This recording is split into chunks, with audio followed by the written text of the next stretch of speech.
Hello and welcome to another exciting edition of Nation Building. On our program, we examine the political, social, and moral issues in the leadership of our country. On our program today, we're doing something different. We're in beautiful Jamaica, and we have one who some in his organization say is a potential future leader of this country, and we'll introduce him right after this break.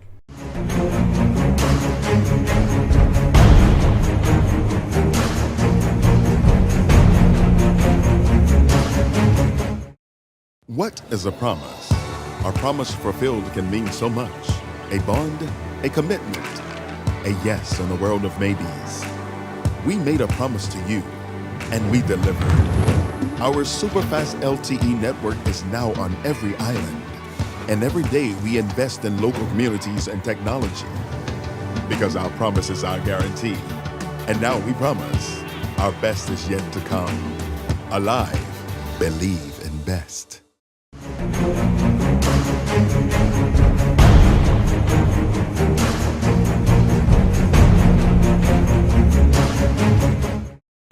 Hello and welcome back to Nation Building. I'm your host, Winston Pinnock.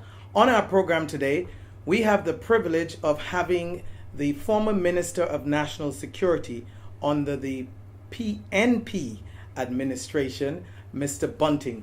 Welcome to our program, Nation Building, Mr. Bunting. How are you, sir? I'm fine, thanks. Wonderful. It is a pleasure having you here. And before we get on into the meat of our discussion today, we're going to talk a little about your background. I know before you were entered politics, you had I'm told, a successful life. You know, so many of our politicians these days, politics was their first success. And so certainly in your case, that is not the case. Our program, of course, as you know, is aired in the Bahamas. We are talking to Caribbean leaders during this season of our program, talking about issues that affect our region. So often we are segmented, especially us in the Bahamas who have had the privilege of enjoying a very successful, many decades of financial success. But as the world is changing, we're seeing the need in our region to come together more and to share ideas. And so this is what we are seeking to do as we move around the Caribbean islands, to talk to leaders past and present, and also future leaders, about things that's going on that affect us all in the region, and to look for answers. People are asking, frankly, I had a discussion before coming here to Jamaica with a group that said to me, look, enough of the politicians. We want to talk to people who can give us solutions. And so our program is heavily political because it's about building nation, and politics does that at the core when it's being done right. So before we go any further, I just wanted to share that is the thrust of the next few months, which is to talk to leaders. So let's get right in then and talk to you. You served as a National Security Minister between January 2012 and before your party lost power in 2016. So you served for 4 years as National Security Minister, and I have a wealth of knowledge of the challenges of crime in our country, in your country, and also we have similar problems in the Bahamas. And so I want to talk a little about that. But tell us a little about your professional life before coming to the political front in Jamaica. Well, I'm perhaps an unusual politician in Jamaica in that I've sort of gone back and forth between politics and banking, which is my professional career. I started off with Citibank in Jamaica, and after 3 years started a merchant bank, a small merchant bank, along with some sort of angel investors.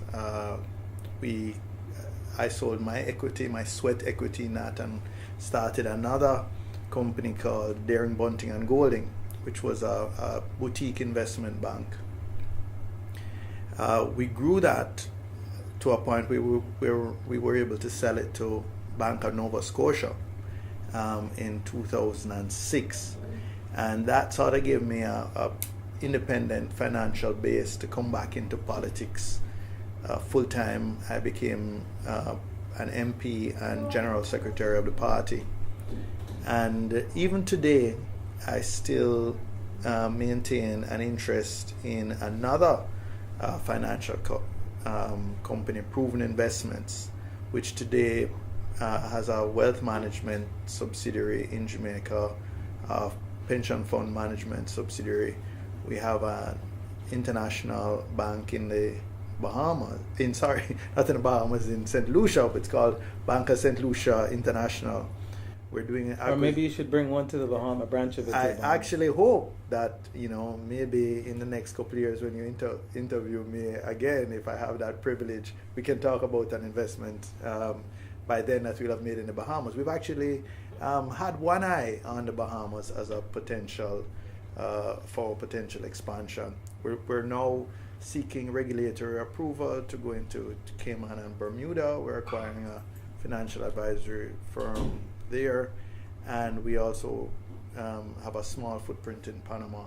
So I managed to straddle both the financial sector and politics, which is unusual to do them simultaneously. Of course, in opposition, I tend to do a little more of the because you have more time. The business side, because I have more time, and of course that is what subsidizes my participation in the public sector.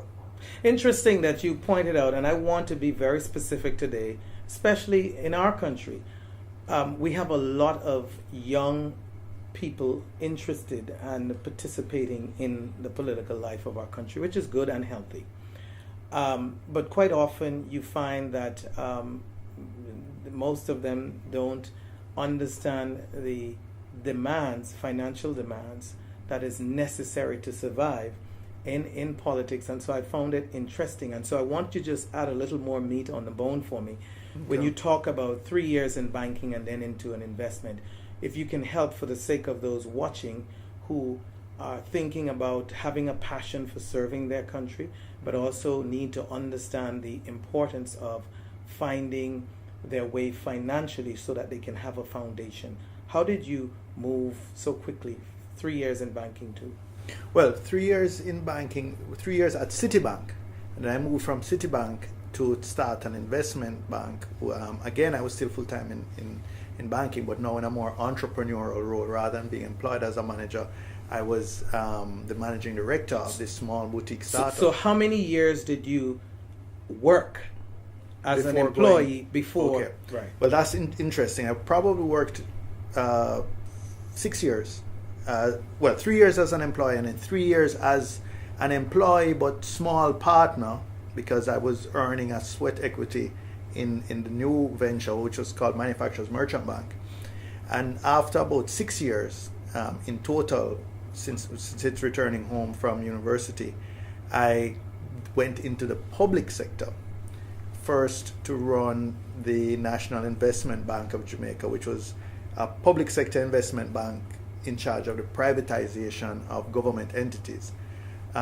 We were coming from a period in the 70s and 80s where the state controlled many of the commercial sectors of the economy. So I was put in charge of divesting radio stations, shares in financial institutions, agricultural entities, a steel mill. Was that a mandate of international bodies, or was that something that internally the country I think we had come to that position internally. The PNP had moved from a party, a democratic socialist party that believed more in a mixed economy, and that the state should control the commanding heights, it was referred to as the time, the commanding heights of the economy. That was in the 70s. But when we were returned to power in 89, under, interestingly, the same leader, but who had evolved, Michael Manley, who had evolved in his own thinking and recognized that we needed to move to a market economy. And so we moved from, in a sense, being democratic socialist to market socialist. We still maintained that we were from a social democratic point of view, more into providing equality of opportunity through the state, but not for the state to be involved in the commercial machinery. And so part of my role was to supervise the divestment of a lot of the government involvement in these various industries and sectors. Absolutely. While we won't spend much time talking about the past this evening, but you provoked me to ask. You still look like a very young man, but you were much younger then. Your generation, how far removed were you from Manley's democratic socialism philosophy? Because many argue that really took the Jamaican economy to the pits in terms of not that he didn't have good intentions, but the reaction from the U.S., the flight of investors who left the country. Were you troubled in that period? I was a teenager at the time, and I would say that, I probably didn't grasp all the complexities of what Manley was trying to do within a very short period of time, to fundamentally change the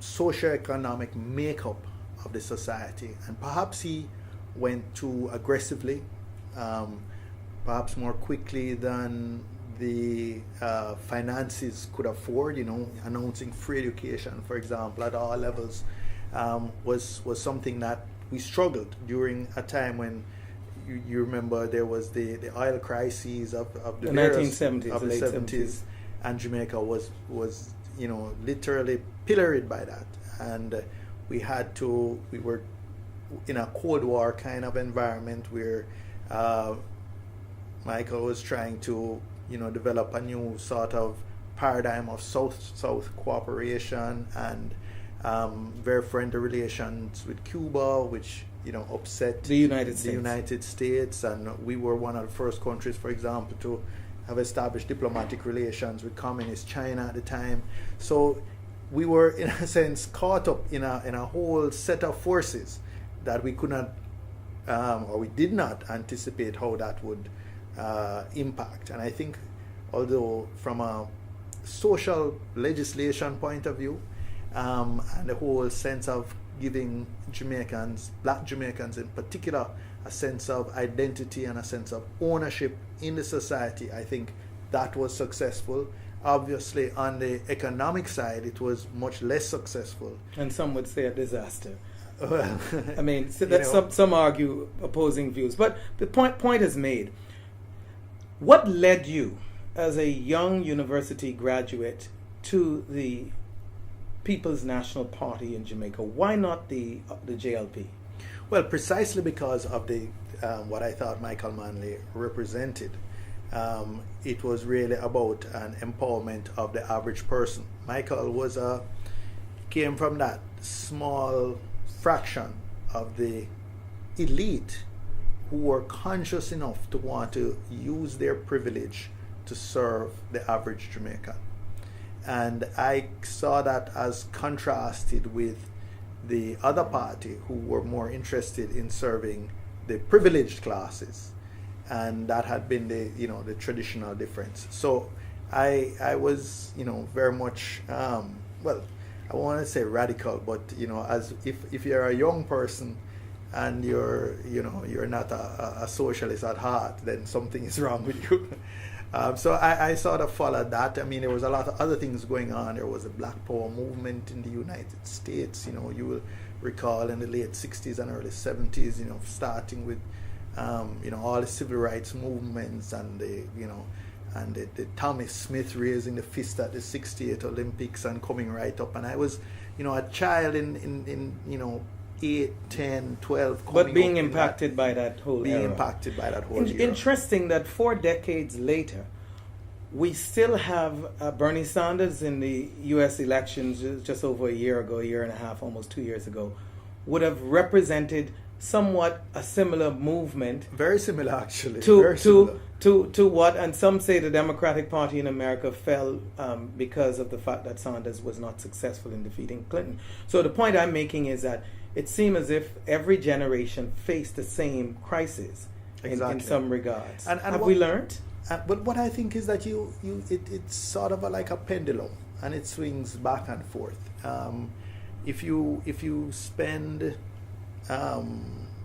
too much on trying to do a lot in terms of social re-engineering or social engineering, you tend to have the pendulum swinging back the other way. It has to balance. People feel overtaxed. They feel that businesses are not getting sufficient attention, and this is what will eventually generate the revenues to finance these things. So you tend to find that the pendulum goes back and forth, not just in the Caribbean, but internationally.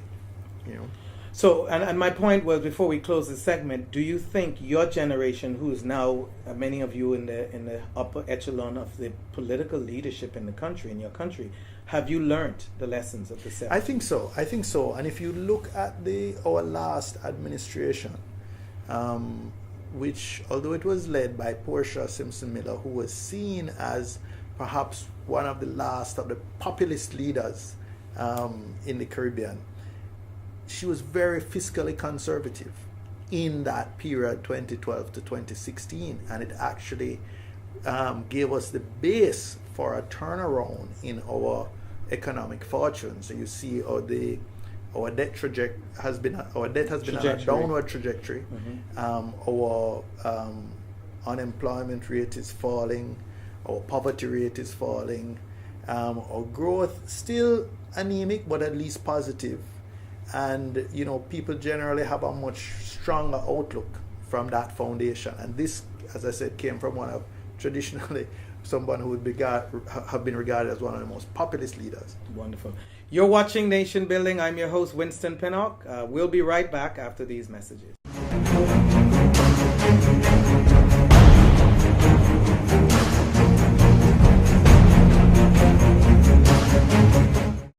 What is a promise? Our promise fulfilled can mean so much. A bond, a commitment, a yes in a world of maybes. We made a promise to you, and we delivered. Our superfast LTE network is now on every island, and every day we invest in local communities and technology. Because our promise is our guarantee. And now we promise, our best is yet to come. Alive, believe in best. Hello, I'm Wendell Jones, and every time I sit down and I watch JCN television, I drink the Jamaica Bahama fruit juice. It's so pleasing to the palate. I've been cooking Bahamian dishes for generations. I now use Jamaica Bahamas product. The rice is very fluffy, very tasty, and good eating. Jamaica Bahama product is simply the best. As an insurance agent, my life is go, go, go. But whenever I need a refreshing break, it's Jamaica Bahamas Island Mixed Fruit Drink.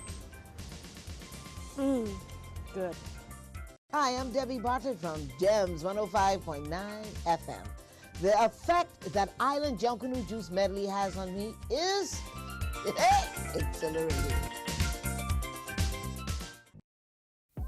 It's the market for the entire family. Sawyer's Fresh Market.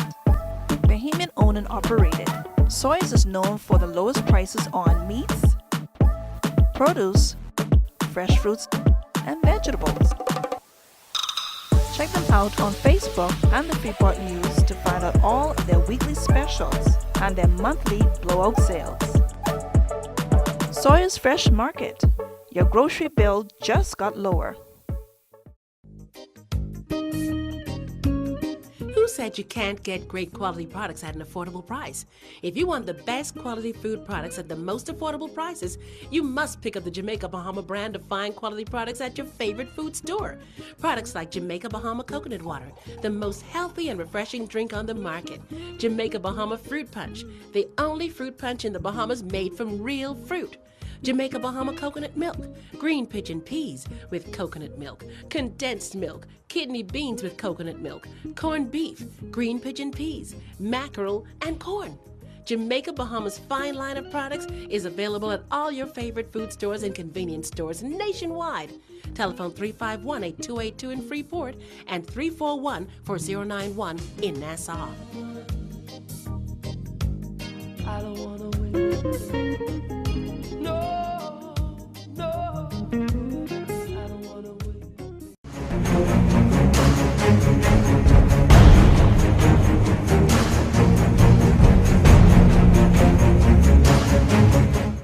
Hello and welcome back to Nation Building. I'm your host, Winston Pinnock, and today we are doing something very exciting and different. We're in Jamaica and we are talking to the former Minister of National Security in Jamaica, Mr. PeterBunting.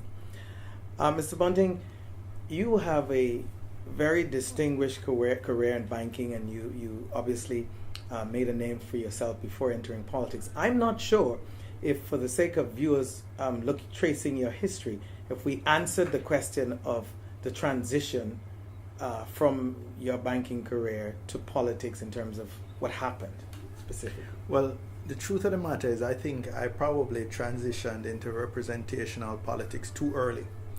I became a candidate for the party when I was 29, and I actually was elected as an MP when I was 32. I was the youngest in that batch. And interestingly, what year was that? This was 1993. And interestingly, my opponent was a former Prime Minister of Jamaica, Hugh Shearer, who was the oldest in that batch. Oh, gee. That's So it was quite a contrast. And so you beat the former Prime Minister? I beat the former Prime Minister in a constituency he had represented for 27 years at the time. And so halfway into this term, my first term as an MP, as a young man with a young family, it hit me that I didn't have a strong enough financial foundation to be able to be an honest politician and also give my family, my kids in particular, the opportunities that I wanted to be able to give them. So after my first term, I actually withdrew. I didn't run again. I didn't offer myself for re-election, and I withdrew for 10 years, went back into banking full-time and developed that new company that I had started before, but which I'd left to a partner to run. So I went back, took over as CEO, and really put all my energies there, so that by the time the 2007 election came around, I now had that independent financial foundation, and I could throw myself, headlong into politics. Not, as I said, not just to become an MP, but to be the general secretary of the party, to be the shadow spokesman on security, eventually winning the election as the campaign manager and becoming Minister of National Security. I don't want to lose that point. I think it's a powerful point that's relevant here in Jamaica as well as in the Bahamas. And that is, you pointed to the fact that in order to become an honest politician, you made that move. Are you suggesting then that not being financially independent is what drives corruption in politics? I think that can be one of the incentives or the drivers. I mean, obviously, I think if you have a sufficiently strong character, regardless of the pressure you're under, you're not going to succumb to it. But I have seen, and this is my own observation and my own conclusions, that I think a lot of young people who have gone into politics have been pressured into cutting corners. Let me say at a minimum, to be kind, to be speaking euphemistically, getting friends contracts or doing things like that, so that unethical things.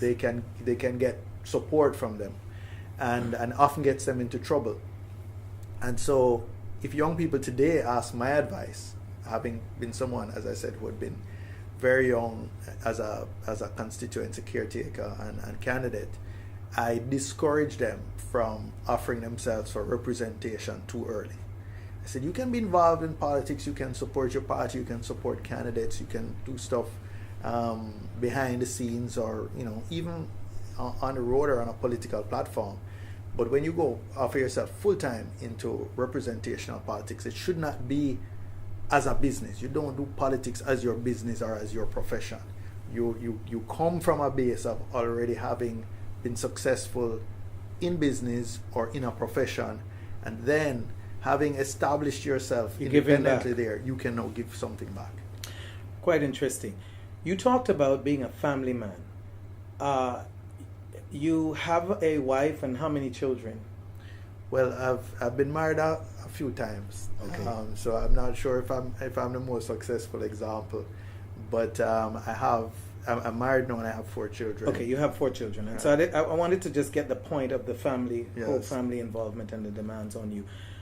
Talking about family life, what, in your opinion, what role and what impact and what significance do you see the church in Jamaica having in dealing with the issue as we dive into the crime issue, in dealing with the social ills of your country? Well, the church is a powerful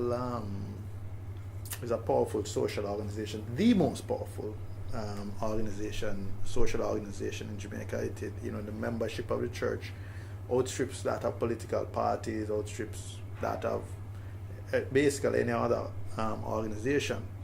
And many churches, I think, have played an important role, a critical role in social interventions generally, and some more directly in terms of violence prevention initiatives and violence interruption initiatives.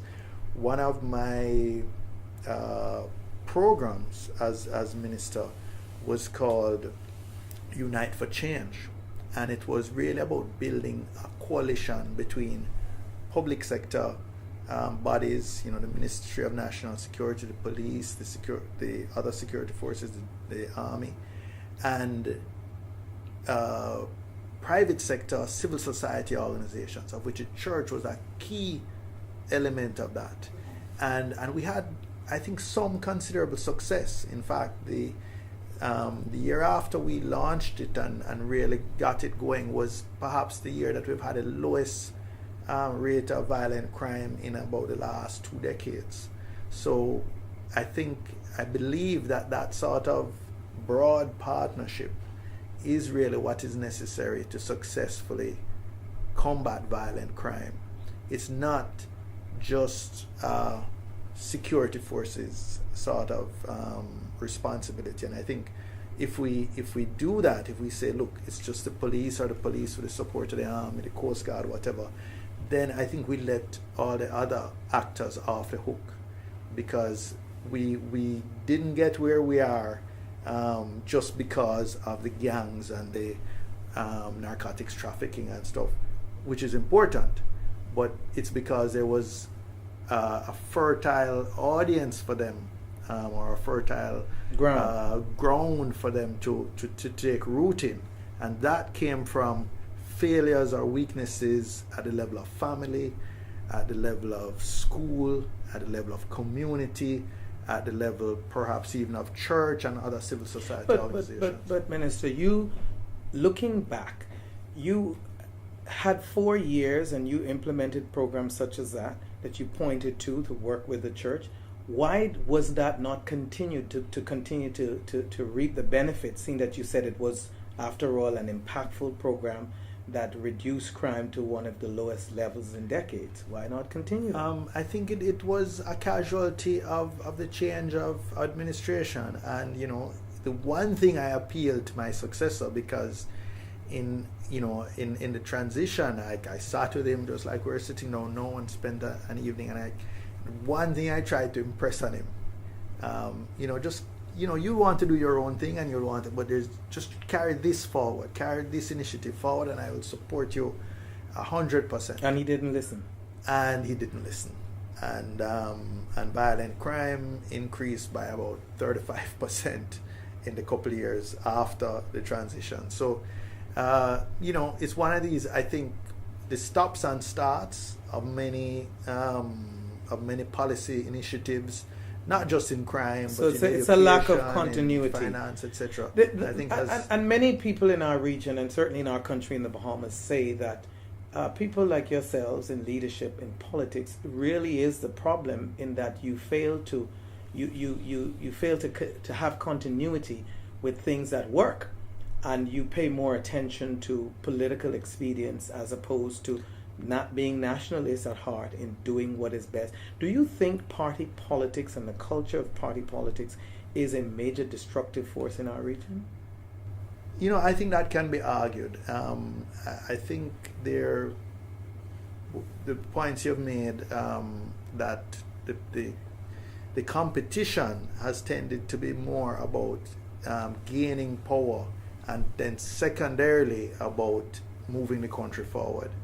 And I think there have been exceptions over time. I think we've seen some politicians. I like to use the example in Barbados of Erskine Sandiford, who back in the 90s, did some very hard fiscal adjustments, facing almost certain loss as a consequence, electorally, but put Barbados on a good trajectory for the next 20 years.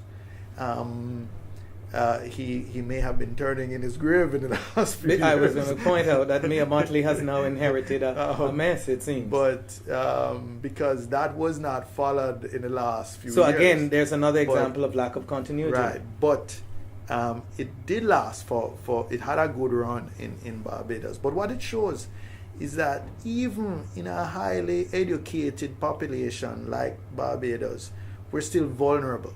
And, people don't always translate that sort of formal education into a capacity for critical thinking, and it also says a lot about our education system.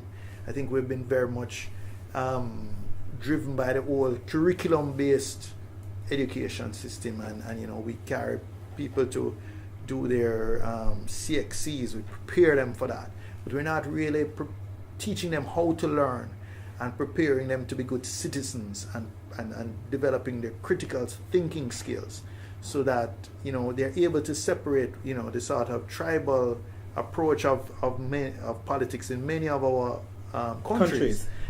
From what is really good for the country. And so at the end of the day, it is a lack of national identity, a lack of nationalism, a lack of, again, I point to you, not personally, but you people in leadership, of not engendering the kind of culture, developing the kind of culture with the citizens of your country, to cause them to put, as some of us in the Bahamas like to say, a country first over the political establishment. And so your point is well taken. Before we go to another break, I must ask you, what is your take on the impact of the significant Chinese investment in Jamaica? And I've seen significant road and infrastructural work being done by the Chinese, and there are many sentiments about the impact of that. What is your take on that? Well, we really saw the Chinese come into Jamaica investing in a big way post the world crisis, the financial crisis in 2008, 2009 coming forward, when essentially the capital markets, the commercial capital markets were closed to Jamaica. And, we largely because we have not managed our affairs responsibly. And I think that is not, again, unique to Jamaica. I think a number of our Caribbean partners have been like that. And so the Chinese were the only game in town, so to speak, because the construction firms came twinned with the capital from the Chinese development banks. And just to be clear by that for our listeners, by that you mean the Chinese as a practice will not lend or donate or contribute their monies without having Chinese labor. Am I right? That's correct. And well, first of all, the Chinese state-owned enterprises are the construction firms, and they partner with the Chinese development bank. So they come and say, look, not only will we build this road for you, but we'll finance it and we'll give you 20 years to repay it. And at a time when you're struggling with accessing capital markets, sometimes you have IMF programs, etc. There are not many options. So a number of countries have gone for that. Isn't that short-sighted, though, Minister? Well, some would say selling out the future. Well, the challenge is not so much that we access that at a time when we had no choice, but what I am disappointed in is that as we have improved, is that we're still going down that path almost from habit. And oftentimes, because our negotiating position was weak relative to the Chinese firms, we gave all sorts of concessions. Unnecessarily? Well, maybe necessary initially. 5 years later, unnecessarily, to my mind. So I think we have to know, and speaking not just for Jamaica, but I think for many of the Caribbean islands, as we do better at managing our own economic affairs, that we have to be more discriminating in the deals that we go into with whether Chinese or any foreign or local entity, in terms of really negotiating hard.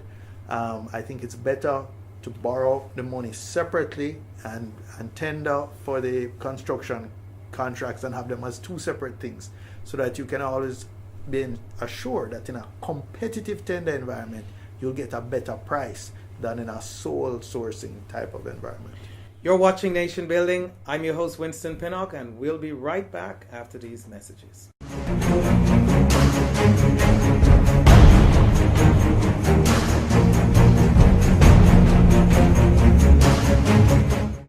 What is a promise? Our promise fulfilled can mean so much. A bond, a commitment, a yes in a world of maybes. We made a promise to you, and we delivered. Our superfast LTE network is now on every island, and every day we invest in local communities and technology, because our promise is our guarantee. And now we promise our best is yet to come. Alive, believe in best. It's the market for the entire family. Sawyer's Fresh Market. Bahamian owned and operated, Sawyer's is known for the lowest prices on meats, produce, fresh fruits, and vegetables. Check them out on Facebook and the Freeport News to find out all of their weekly specials and their monthly blowout sales. Sawyer's Fresh Market. Your grocery bill just got lower. Who said you can't get great quality products at an affordable price? If you want the best quality food products at the most affordable prices, you must pick up the Jamaica Bahama brand of fine quality products at your favorite food store. Products like Jamaica Bahama Coconut Water, the most healthy and refreshing drink on the market. Jamaica Bahama Fruit Punch, the only fruit punch in the Bahamas made from real fruit. Jamaica Bahama coconut milk, green pigeon peas with coconut milk, condensed milk, kidney beans with coconut milk, corned beef, green pigeon peas, mackerel, and corn. Jamaica Bahama's fine line of products is available at all your favorite food stores and convenience stores nationwide. Telephone 351-8282 in Freeport and 341-4091 in Nassau. I don't wanna wait. No, no, I don't wanna wait.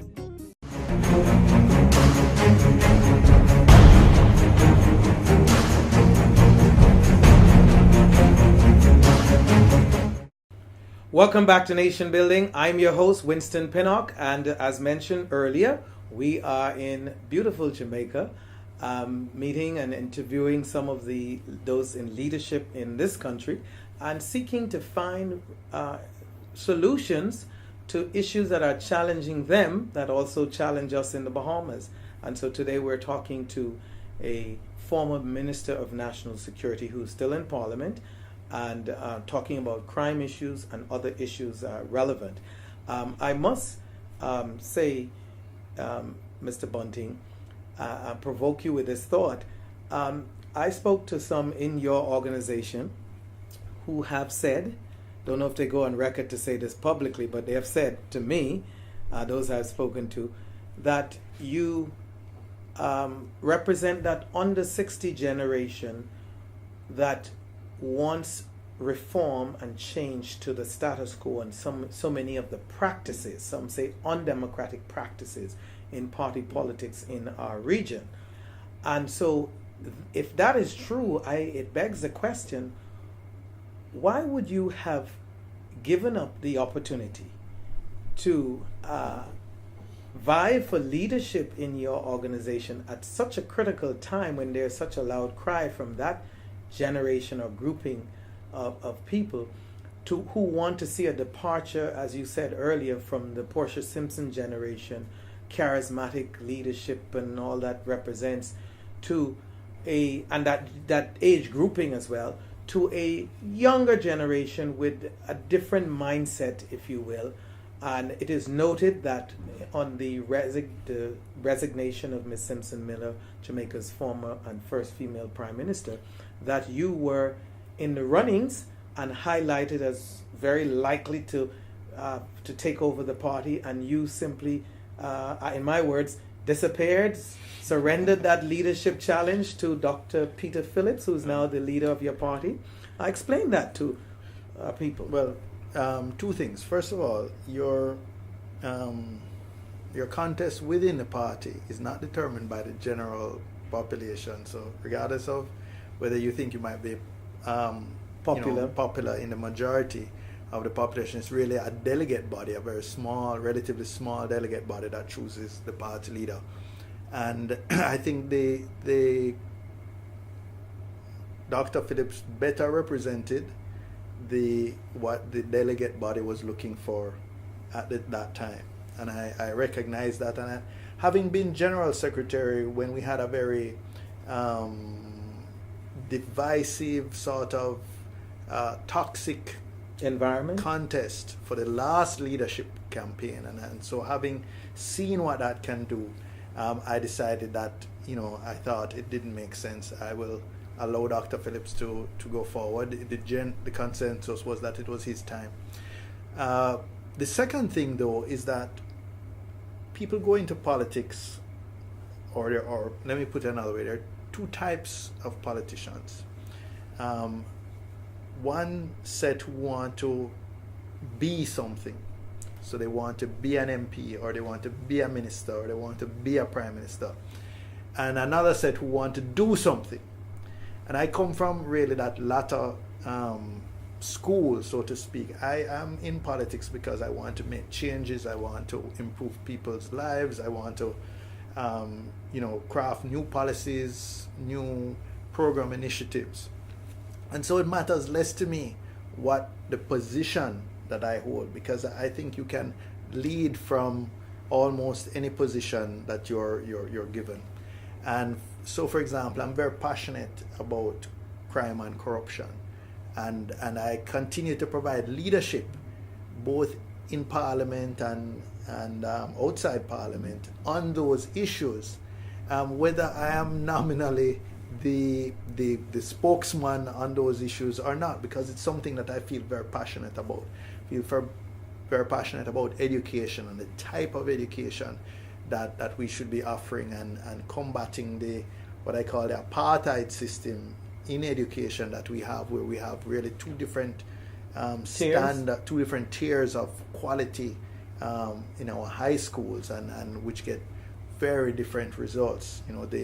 The top third, the traditional high schools, 80% of the graduates, meet a minimum threshold of 5 CXCs, math, English, are prepared to go forward for tertiary education or training. While from the bottom 2/3, the non-traditional high schools, only 20% meet that standard. Now, these are things that are totally unacceptable to me, and these are the things that motivate me to continue in politics. Whether I have a particular title or not, I was General Secretary of the party, which was one of the most senior officer positions. Did that for 8 years, and I voluntarily chose to give it up and not run for another position, because I then wanted to focus on national security, which I thought was so critical to our developmental prospects. And so I don't get too concerned about a particular leadership post. They say when the pupil is ready, the teacher will appear.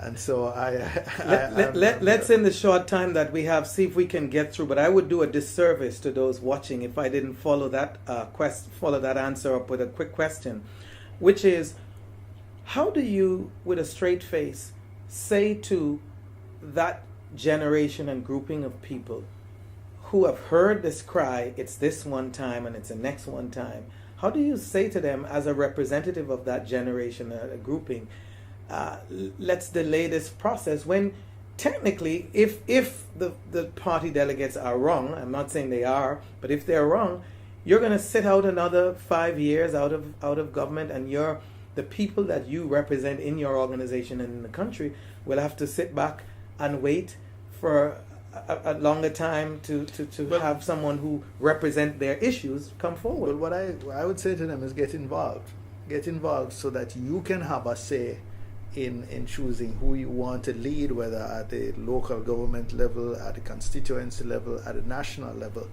And I try not to make it about me, but really, what is a movement that you want to see that's going to be transformational for the country, that will get people excited, particularly young people who, tend not to be too interested or involved. We have relatively low voter participation right across the age cohorts in Jamaica. This has been falling steadily over the last 4 or 5 elections. So, we've seen, from, I think the peak was in the late 80s, early 90s, and it has been sort of tailing off steadily. Even though our population is growing, the numbers that participate in elections are pretty constant. Right. So these are some of the challenges. Are you suggesting then that for those younger people and others who want to see transformation to our system, that the change will begin from the bottom up? Absolutely. I believe that a movement, a party, a country will select leaders that best reflect their level of aspiration and political consciousness. Do you then agree that the current system that we all practice in the Caribbean, where the party leaders simply need to position themselves right among delegates as opposed to what the population think, do you think that we need to move, generally speaking, away from that and seek to find something more like what the Americans do, where participation is primaries? Yes. And is that something that you favor? Absolutely. I think the wider participation in selection, in a sense, the bigger your sample, the more likely it will be representative of the population. So let's jump into some crime issue. You first of all, have you the issue of crime, has it had a significant negative impact on your tourism product in Jamaica while you serve as minister? I think we've struggled with this issue for so long that the tourism industry has become quite adept at marketing and growing, notwithstanding the fact that we've had a fairly high crime rate for decades, and our actual crime against tourists is quite low. So they've managed to make that distinction, and so we've seen a steady increase in the numbers. Where I think we've paid a price is that we've probably had to discount our rates much lower than we otherwise would have had to, if you look at in order to keep attracting the numbers. So if you look at a Barbados or even a Bahamas, you've probably been able to successfully position your industry. Yeah, we're certainly one of the more expensive destinations, and still our proximity helps us. So that has been a benefit. When you took office in 2012, I believe it is, when you became minister, what, generally speaking, was the state of crime in the country, and particularly more serious crimes, murder and the likes? What the numbers were like, roughly? We were, interestingly, we had come through, we were on a slight downward trajectory. We'd had this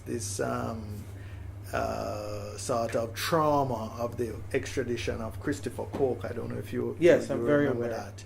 And which had played a that actually some say played a big role in your becoming government. Exactly, and I did. I do agree with that. I think it did play a significant role, and so we had a slight downward trajectory, which we were able to maintain that downward trajectory.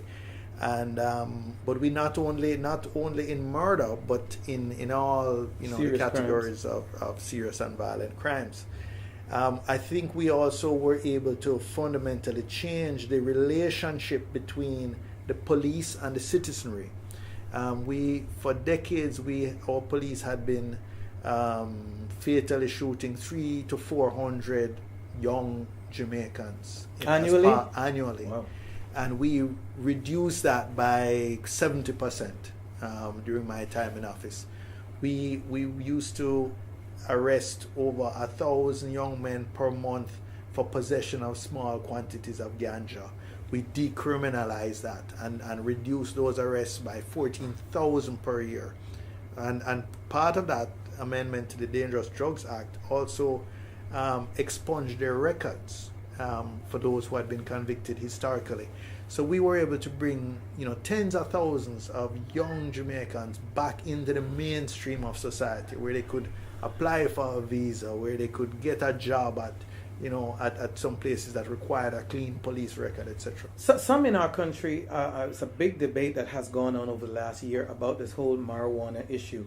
And so I'd like to quickly ask you, what has been the effect? Has it been more negative or positive about the decriminalization of marijuana? I think it has been tremendously positive. How so? In Jamaica. As I said, because here we created an underclass of perhaps, if you take the averages of 14,000 per year over a decade or two, you'd probably have had a couple of 100,000 young men who are consigned to the margins of the economy by virtue of having a criminal record for really a non-violent offense, an offense that is a misdemeanor in many countries. And we were giving them these criminal records. They couldn't apply for a visa. They couldn't get on the farm or overseas work programs. They couldn't get a job in a bank or many jobs even in the public sector. So they were really consigned to the backwater of the economy. And so we removed that and we brought them back into the mainstream and created new opportunities for them. We've cut down on the backlog in the courts. Just imagine 14,000 additional cases going through the parish courts every year. We've now taken that out so that the more meaningful cases can get attention. We've removed this as a source of friction between communities and the police, because communities never saw this as a serious offense, and they thought that the police would use it in a sort of arbitrary fashion to target the youngsters, and they saw it as unjust, and so it created this friction between police and communities. So all of that, I think, all of those sources of friction, all of those, the congestion in the courts, the overcrowding in our jails and our lockups that have come from decriminalizing this, I think are all positive. As we get ready to wrap up here, the current administration has had their hands full on the crime front. Many that I speak to since I've been here says it is the one vexing issue that could topple the government, and they generally there's a sentiment that there are many things going right, but that particular issue is one that is certainly not going in the right direction. And they have come up with what I've been told is a 5-point crime plan strategy to combat. One of the things that they have done is have these special zones of operation. And I know it's sexy being in opposition to just oppose. And so you have an opportunity as a future leader of your country to say here, do you support the government on things that like these, if it's, as some have said, it's yielding with success, and do you disagree? We'll support the government on anything that makes sense. The special zones of operation have been implemented in 2 tiny geographic areas, which have really had no impact on the overall crime rate. What the government has done is declared a limited state of emergency in St. James and in St. Catherine North. Crime hotspots. Which are traditional crime hotspots.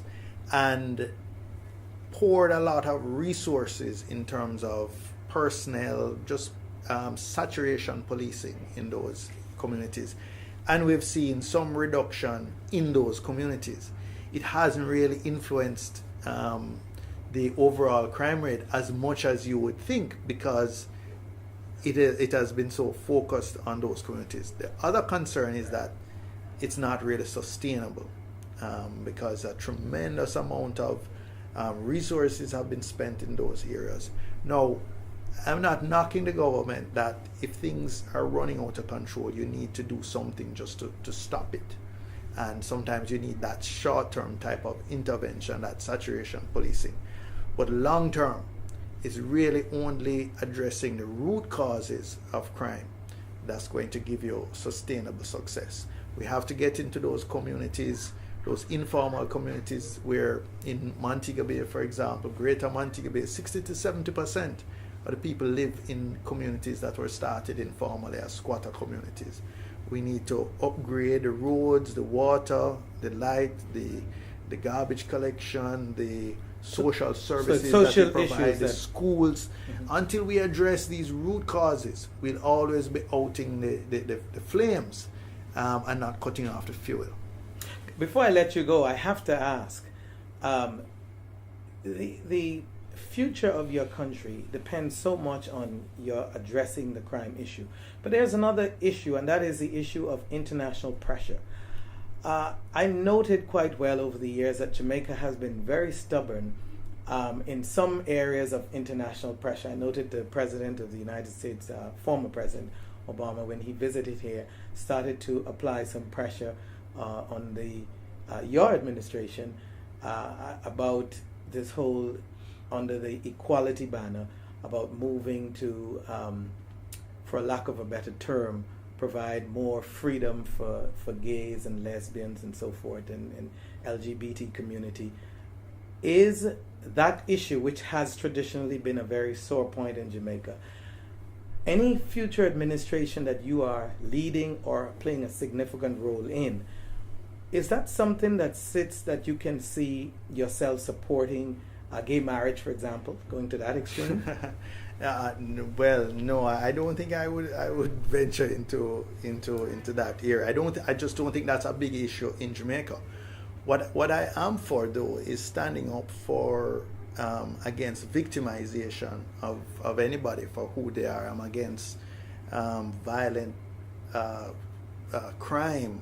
You know, we've had a lot of in the past, a lot of discrimination which has manifested itself violently against gay people, for example, and I think we must be absolutely intolerant of that. And once you remove that level of discrimination, I am not an expert into going into the other levels and what are the opportunities that you create. These are not really things that my constituents feel, pressure me about, or but it's an Minister, issue not for to them. interrupt, but some say that with the joining of WTO and world organizations such, it's only a matter of time before you have to bend to satisfy those world organizations by providing these. As I said, the angle I take it from personally is a human rights angle.